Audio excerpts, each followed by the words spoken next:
Hello viewers, welcome to Bharati's creative gardening and cooking. ఈరోజు హెల్తీగా ఉండే, తొందరగా అయిపోయే, చాలా టేస్టీగా ఉండే రాగి పిండి దోశ చేసుకుందాము. దీనికి 1 గ్లాసు రాగి పిండి, 3/4 గ్లాసు బియ్యం పిండి, అర గ్లాసు గోధుమ పిండి, చారెడు బొంబాయి రవ్వ.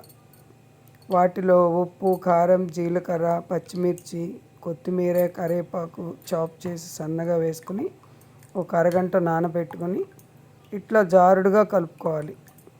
రాగి పిండిలో కాల్షియం ఉంటుంది కదా, చాలా మంచిది ఆరోగ్యానికి.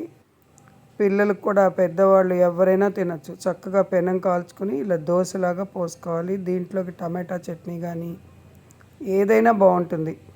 ఈ ఆఫీసులకు వెళ్ళే వాళ్ళు కూడా క్విక్గా చేసుకోవచ్చు. గట్టిగా కలుపుకుంటే రొట్టెలాగా వేసుకోవచ్చు.